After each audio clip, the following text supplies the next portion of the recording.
Welcome to our first chapter, Human Biology, Science and Society.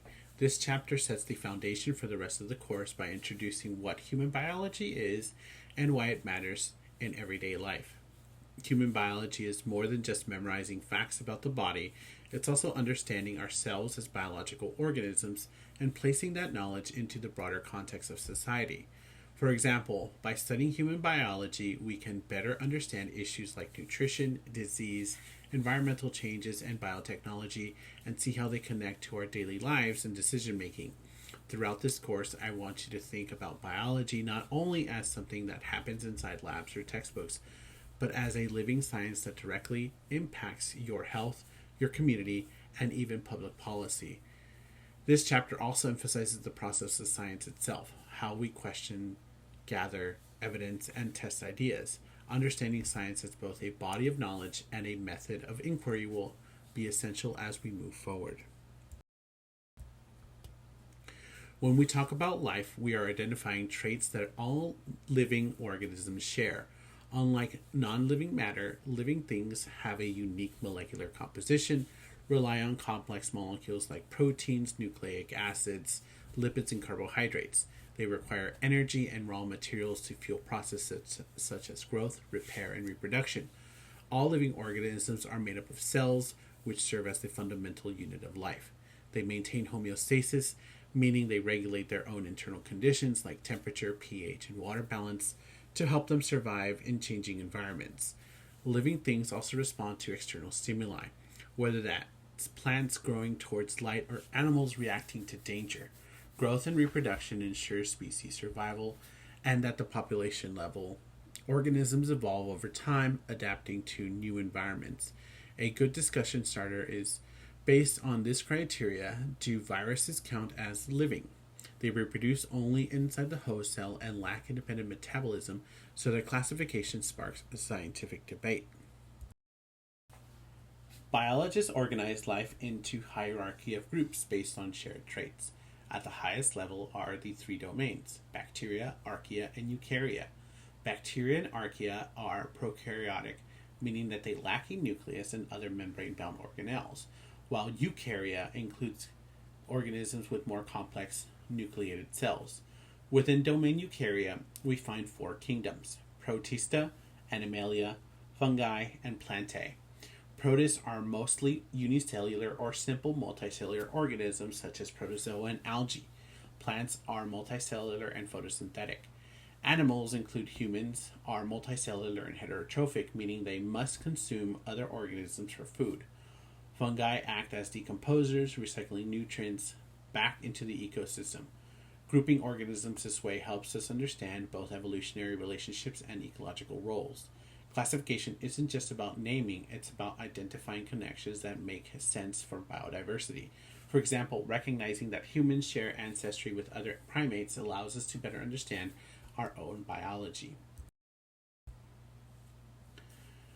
Organisms are classified based on three main criteria: the presence of a nucleus, the number of cells, and the type of metabolism.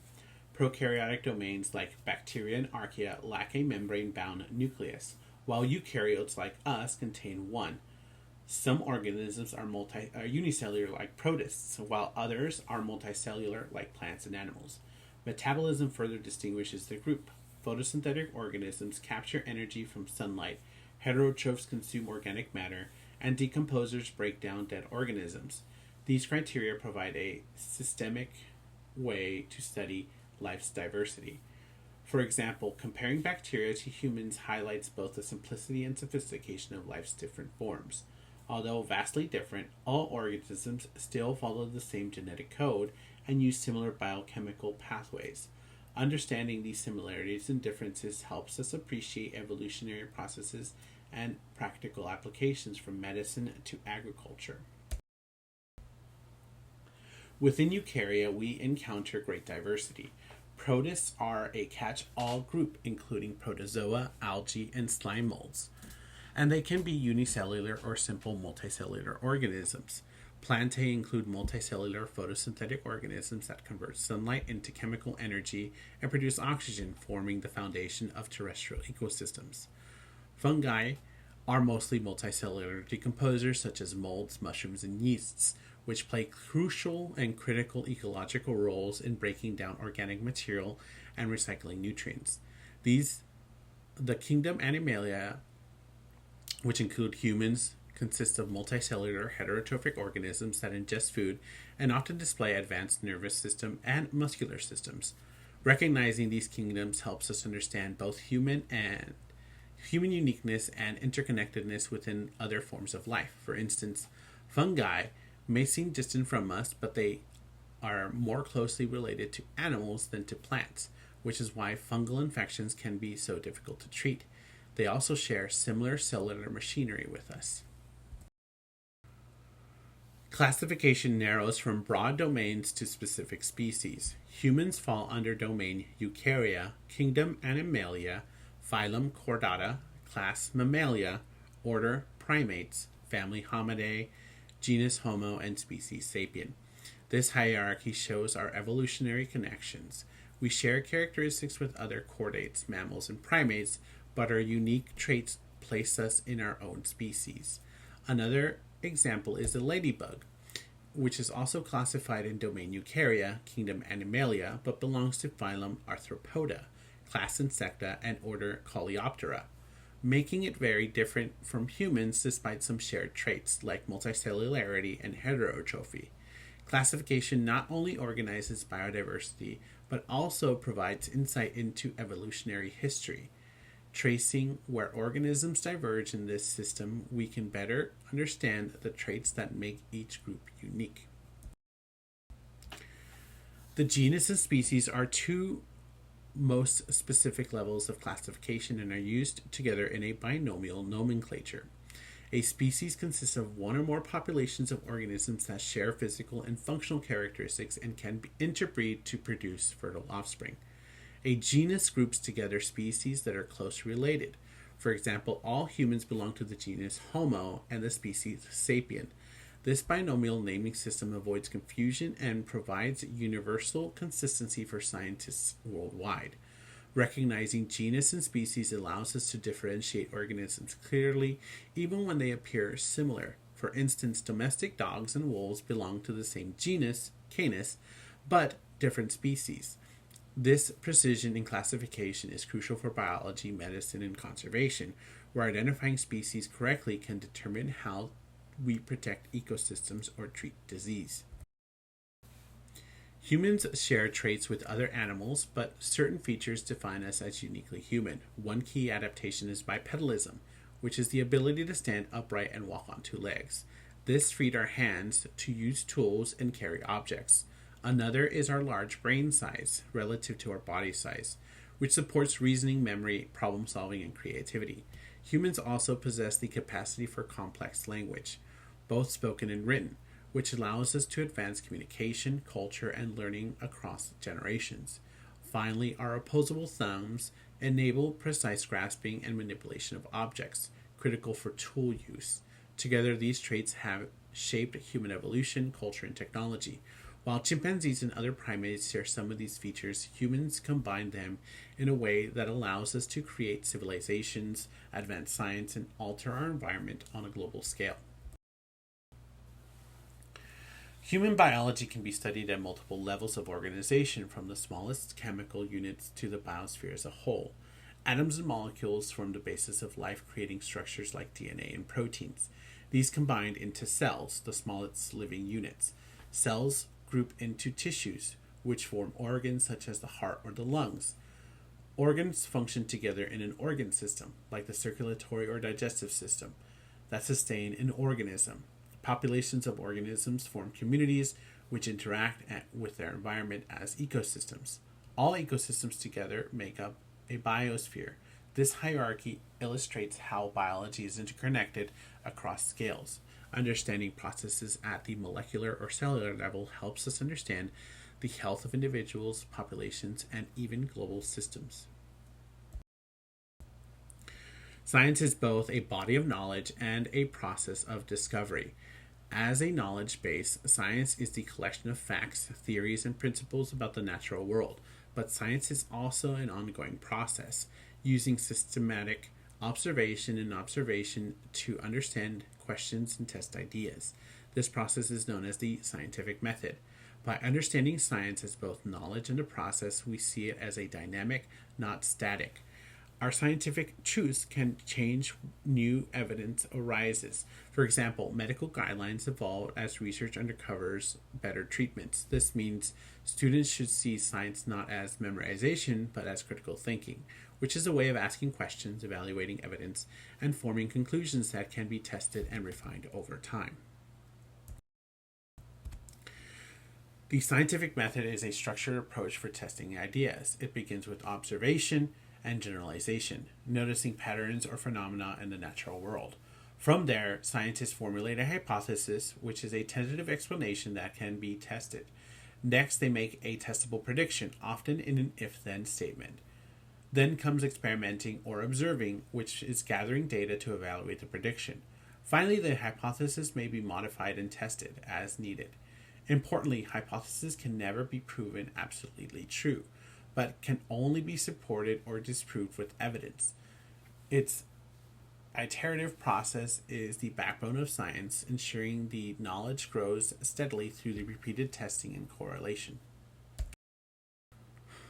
Confidence in the hypothesis increases with increased repetition of making a testable prediction. Experimenting, observing, and modifying the hypothesis is necessary.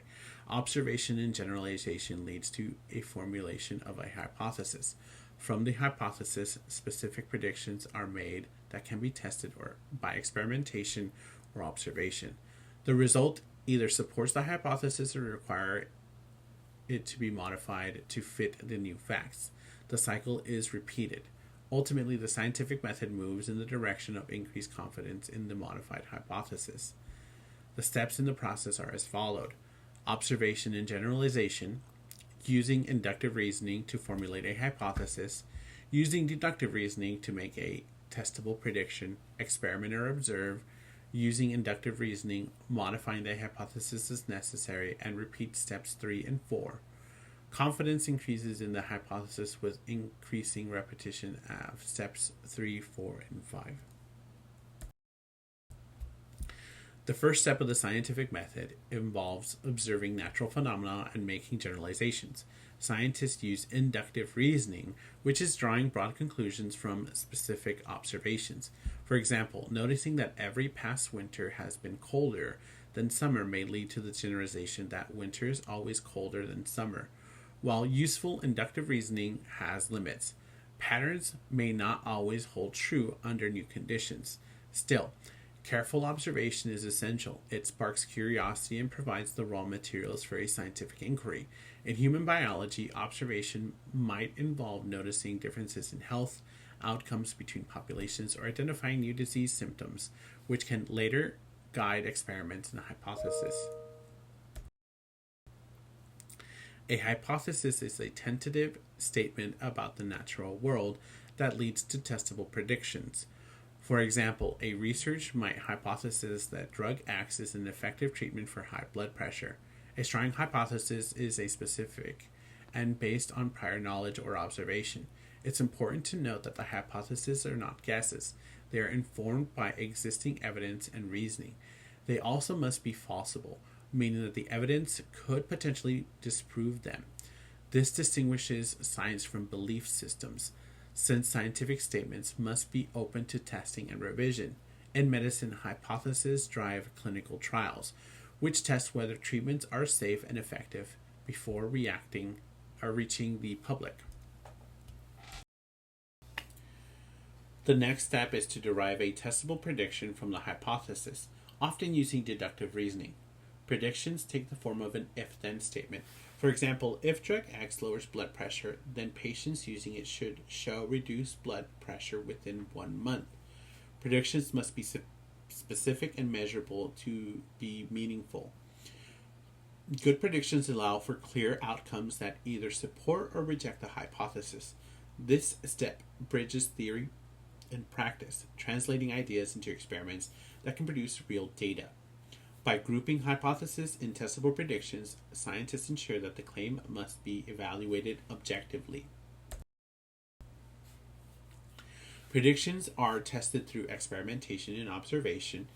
An experiment is carefully planned procedure designed to isolate variables and determine cause and effect relationships. For example, a clinical trial might compare patients taking drug X with those taking a placebo.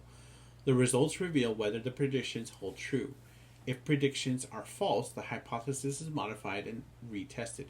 Even if results support predictions, the hypothesis is not proven true. It remains subject to further testing. This self-correcting nature of science ensures reliability and prevents premature conclusions. In human biology, repeated experiments builds confidence in treatments and deepens our understanding of the body. Experiments involve the independent variable, which are the factors that the researcher changes, and the dependent variable, which are the measured outcomes. In the drug X trial, the independent variable is whether patients receive a drug or a placebo, while the dependent variable is blood pressure change. Controlled experiments ensure that other factors such as age or prior health conditions are evenly distributed across groups. By holding these variables constant, researchers can isolate the true effect of the independent variable. Random assignment of subjects helps eliminate bias. This design provides more accurate results and builds trust in the conclusion. Without controls, results may be misleading, as differences could be due to uncontrolled variables rather than the hypothesis being tested. In this example, the dependent variable is blood pressure. The subjects are assigned randomly into two groups, which will be identical except for the presence or absence of the independent variable, which is drug X. Therefore, any differences in blood pressure between the two groups can be ascribed to the drug. The steps are as followed. We select a large number of appropriate subjects, usually people. We randomly divide the subjects into two groups. People are divided into group 1 and group 2. Treat the group equally in all ways but one, drug versus placebo. The drug and the placebo appear to be the same pill. We take the blood pressure measurements and then compare the results. Are blood pressures lower in the experimental group? That is the group that receives the drug and not the placebo. If yes, the hypothesis receives support. If no, we need to modify the hypothesis to fit the new findings.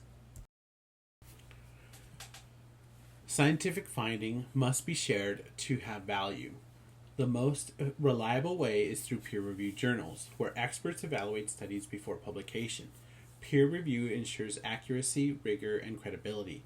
Results are considered valid only under conditions tested, so replication by other researchers is essential. Complete documentation allows others to repeat experiments and build on them. Science is a community effort where transparency and peer evaluation protects against errors and bias. While popular media often summarizes findings, peer-reviewed articles remain the gold standard for scientific knowledge. Teaching students to seek reliable sources is critical in today's information-rich world. When hypotheses are repeatedly tested, supported, and broadened, they may develop into theories. A scientific theory is not a guess, but a comprehensive explanation supported by a large body of evidence. Examples include the theory of evolution and cell theory. Theories must be testable, explain a wide range of facts, and remain reliable over time. However, theories are not absolute. They may be modified or even replaced as new evidence emerges. This adaptability is a strength of science, not a weakness. It shows that scientific knowledge is always progressing. Students should understand that theory in science carries much more weight than a casual everyday meaning. When we evaluate scientific information, it is important to recognize that not all sources carry the same weight or reliability. The most reliable source are peer-reviewed journals, where experts carefully review and critique research before it is published. These articles provide the most accurate and trustworthy data, though they can be technical. Science magazines and nonfiction books written by professionals are also reliable, as they summarize findings for a broader audience without losing accuracy. General interest news magazines and daily newspapers can provide accessible summaries, but they can sometimes oversimplify or focus on sensational aspects of the research. Even when news websites can be helpful, but you must check whether the outlet is credible and whether the information is up to date. On the less reliable side, social media platforms such as Facebook, Twitter, and Instagram, while these can spread information quickly, they often lack fact checking and misinformation can circulate widely. As a student and citizen, your role is to ask who wrote this, what are their credentials, what is the purpose, when was it updated, when is the evidence coming from. Practicing the evaluation is key part of becoming scientifically literate. Being a critical thinker means approaching information with skepticism and analysis. This involves questioning claims, understanding graphs, and appreciating the role of statistics. It also requires distinguishing between anecdotes and scientific evidence. For instance, just because one person claims a treatment worked for them does not mean it is ineffective overall. Critical thinkers separate fact from conclusion and understand the differences between correlation and causation. For example, ice cream sales and drowning rates both rise in the summer, but ice cream does not cause drowning. Developing these skills will help students make informed decisions about health policy and science in everyday life. Science shapes technology and improves quality of life, from medical advances to communication and transportation. It helps society make informed choices about health, environment, and ethics. At the same time, science has limits. It cannot answer moral or spiritual questions, and it depends on the questions asked and the tools available. Recognizing both the power and limits of science allows us to use it wisely. Students should leave this chapter seeing science not as abstract, but as deeply connected into their lives. From evaluating medical treatments to voting on policies, scientific literacy empowers individuals to participate meaningfully in society.